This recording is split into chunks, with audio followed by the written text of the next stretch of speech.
ازيكم ازيكم يا حلوين؟ عاملين ايه عاملين ايه عاملين ايه عاملين ايه؟ واهلا اهلا اهلا اهلا اهلا اهلا بيكم في فيديو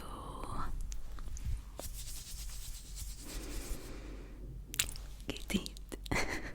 ازيكم يا حلوين؟ وحشتوني قد الدنيا كلها من يوم الاثنين اللي فات. فيديو النهاردة هيكون مukbang، هكون بتعشى معاكم. فلو حد فيكم لسه ما تعشاش وعايز ياكل معايا bring your food، هاتوا اكلكم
اتليست عندنا في اسكندرية بالليل بقى في كده هوا ساقع، و ما بقتش دايما حاسة ان انا عايزة اشغل التكييف which is good. بجد متحمسة جدا للشتاء. انتوا لو متابعيني من زمان عارفين ان انا بحب الشتاء قوي و it's my favorite season، يعني بحبه اكتر من الصيف. عشان كده لو تلاحظوا النهاردة لابسة لكم هودي، مع ان يعني الجو لسه مش هوديس قوي، بس انا متحمسة فعايزة البس هوديس خلاص.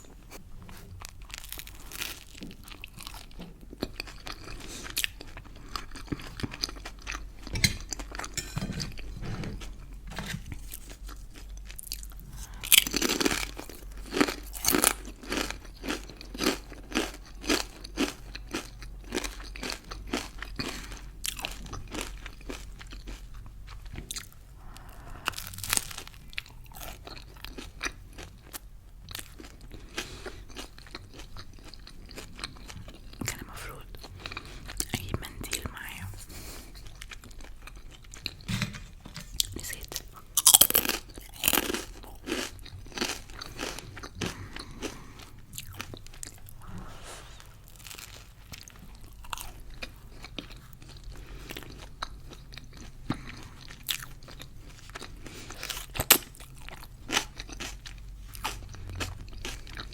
متحمسة ان شهر اكتوبر بيخلص، عشان ده معناه ان احنا داخلين على نوفمبر، ونوفمبر هو شهر عيد ميلادي فبحب نوفمبر جدا. عيد ميلادي 11/11. والسنة دي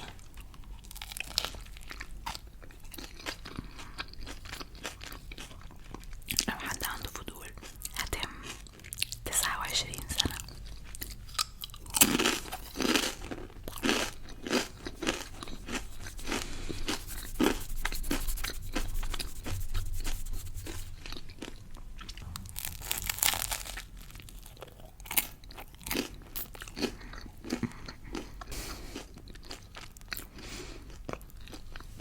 بطني بتعمل أصوات غريبة.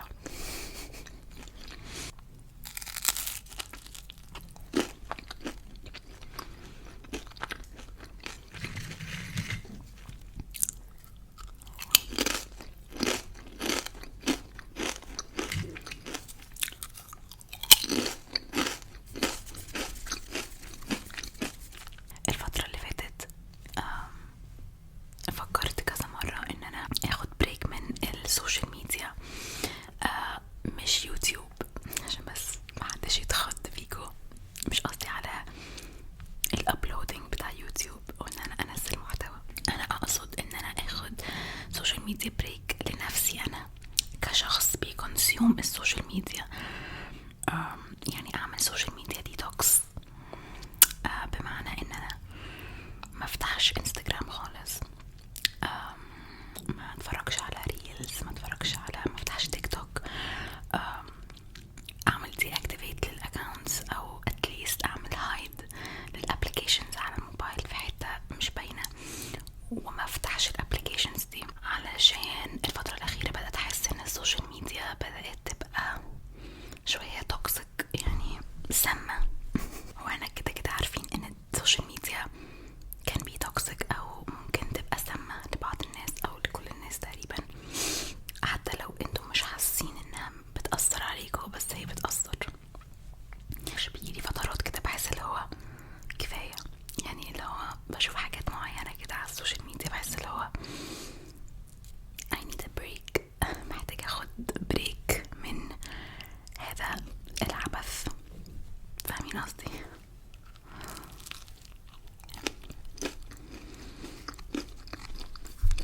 مع اني انا content creator وبقضي معظم وقتي على السوشيال ميديا، وانا نفسي بنزل محتوى على السوشيال ميديا، ولكن ده ما يمنعش ان انا معترفة ان السوشيال ميديا ليها تأثير سلبي على حياة الانسان.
بتكونسيوم او بتاخد وقت كبير جدا من يومي غصب عني. يعني ما بين مثلا تاسك والتاني لازم افتح السوشيال ميديا واقعد اسكرول زي اي حد. يعني انا متأكدة ان معظمنا بيعمل كده، فحاسة ان انا الواحد ممكن يستغل وقته بطريقة افيد يعني من كده. قولولي رأيكم في الكومنتس. انا فجأة لقيت ان كل الناس فجأة عايزة تبقى بتحب الماتشا. بدأت احس ان انا زهقت من الترندز، كمية الترندز اللي بتطلع على السوشيال ميديا. بحس انها بجد حاجة متعبة قوي للأعصاب. بدأت احس ان الناس بتجبر نفسها انها تحب الماتشا بالعافية، يعني مع ان الماتشا موجودة من سنين السنين وهي موجودة، مش حاجة جديدة، بس فجأة بقت موضة، وفجأة بقى كل الناس نفسها تحب الماتشا. ولما بتجرب الماتشا وبتطلع مش حلوة، مش بتعجبهم، بيحاولوا يحبوها بالعافية.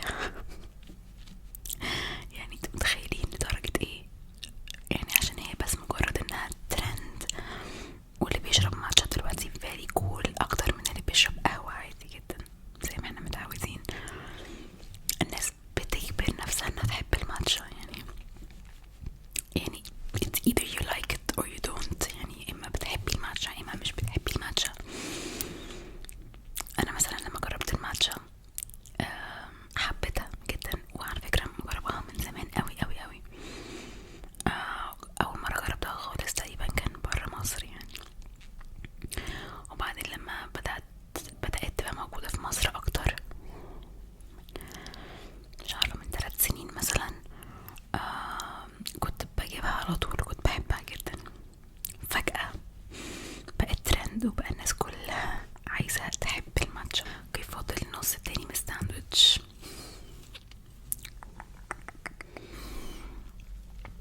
حلوة قوي، بس انا بدأت اشبع.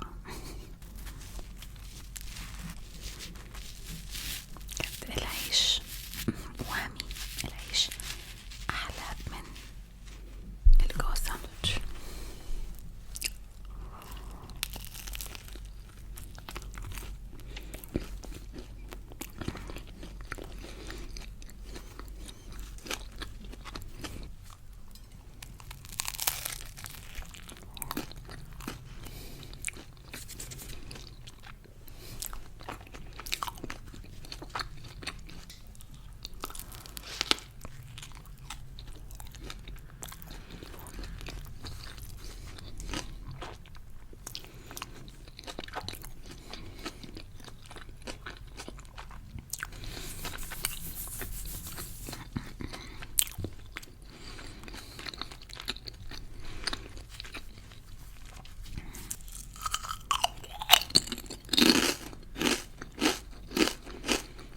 في حاجة تانية الصراحة كنت عايزة اتكلم معاكم فيها، اترددت كتير يعني، بس قررت دلوقتي ان انا عايزة اقدر يعني افضفض معاكم واتكلم عن الموضوع ده.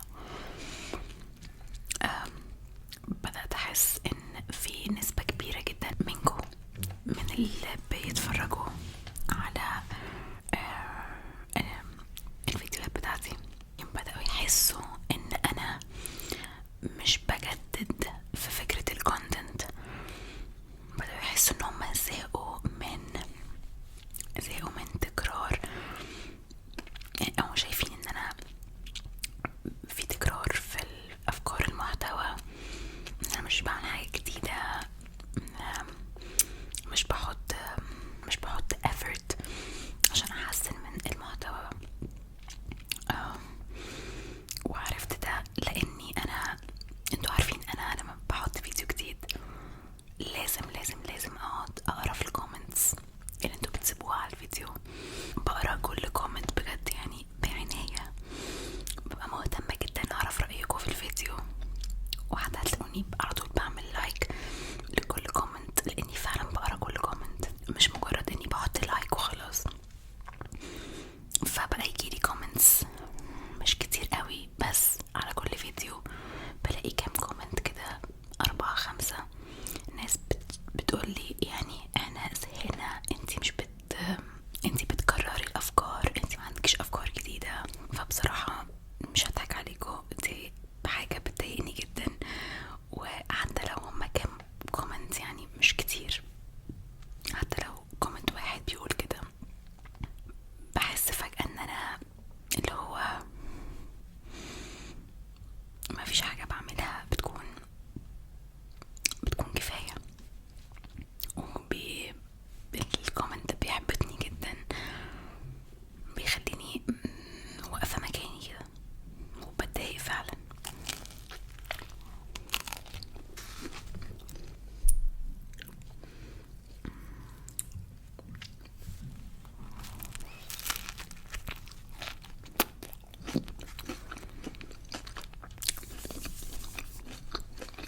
في ال ASMR artist اللي بيعمل فيديوهات مجرد أصوات بس فقط. الشانل كلها أو القناة كلها بتاعته بتكون عبارة عن أصوات مريحة فقط، no talking، ما فيهاش كلام خالص. في content creator يعني ASMR artist تاني بيفضل إن هو يتكلم وبيعتمد على البيور ويسبرينج أو الهمس فقط في تقديم المحتوى ده.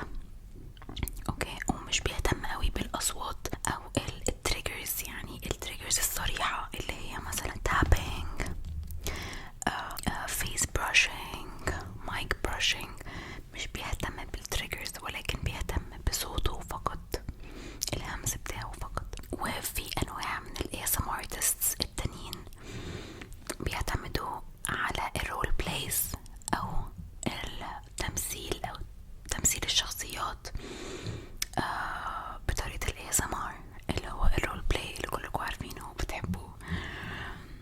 فكل ASMR artist بيبقى ليه طريقة معينة في تقديم المحتوى. ده مش معناه ان هو مكسل يغير طريقته او مش عايز يحط مجهود او ان هو بيعمل او بيصور الفيديوهات بملل ومش فارق معاه. لا، يعني انا بشوف لما الواحد يكون متخصص في نوع معين او حاجة معينة مش وحش، يعني ده ما يعيبش الشخص، بالعكس الشخص ده بيبقى مميز جدا في الحاجة دي، مميز عن غيره. اللي بيهتم بالرول بلايز خلاص هو بيبقى بطل في الرول بلايز وبيبقى شاطر جدا. واللي شاطر في الدردشة والهمس ومعتمد على الكلام بتاعه انه سرده للمعلومات او للقصص بتبقى مريحة للمشاهد، فمش معتمد قوي على اصوات الحاجة، ده برضو كويس. فانا كارولا من ساعة ما بدأت وانا ليا طريقة معينة تقديم المحتوى ده، والطريقة دي ما اتغيرتش من ساعة ما بدأت لحد النهاردة. اللي اتغير ان انا بقيت محترفة اكتر، جددت في الادوات اللي عندي، اشتريت كاميراز جديدة، اني جبت لايتنج او ادوات او اضاءة جديدة بحسن من شكل الفيديو، ولكن طريقتي في تقديم المحتوى هي ما اتغيرتش. يمكن لو زمان كنت بحاول اغير من نفسي واعمل رول بلايز كتير او اجرب امثل شخصيات كتير، هل انا فشلت في ده؟ لا، انا كنت ناجحة فيه، ولكن هل ده النوع المفضل بالنسبة لي انا؟ لا، مش النوع المفضل بالنسبة لي. فعلى مرور السنين الواحد بيكتشف نفسه اكتر وبيعرف هو حابب ايه اكتر. فانا اكتشفت ان انا اكتر حاجة بحبها هو اني اعمل حاجة اسمها يعني unintentional ASMR او ال ASMR اللي مش مقصود قوي بزيادة، اللي هو مش معتمد اعتماد كلي على التريجرز الصريحة، ولكن بطريقة الهمس والويسبرينج، واني بدردش معاكوا واتكلم معاكوا وابقى على طبيعتي، والحاجات دي كلها اديكوا personal attention، كأني قاعدة معاكوا، كأني صاحبتكوا بتكلم معاكوا. انا بفضل النوع ده اكتر. هل انا ما اقدرش امثل شخصيات؟ لا، اقدر بسهولة، بس انا حابة اكون متميزة في حاجة مش شبه غيري بس. فأتمنى تكونوا فهمتوني، وانا عارفة ان اللي بيحبني وعارفني كويس عارف ان انا مش بكسل ومش مقصود ان انا بكرر، بس انا بشوف بصراحة ان ما فيش حاجة اسمها تكرار في ال ASMR. بالعكس، يعني هو ال ASMR كله اصلا تكرار. يعني انا مهما مثلت شخصيات ومهما عملت اصوات هيجي يوم واعمل نفس الاصوات ونفس الشخصيات تاني، لان الحاجة ده هتخلص. بالعكس التكرار مع ال ASMR بيبقى حلو. يعني حتى احنا ساعات بنعمل تكرار لكلمات مريحة زي ريلاكس ريلاكس ريلاكس ريلاكس. معرفش، يعني حبيت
باي يا حلوين.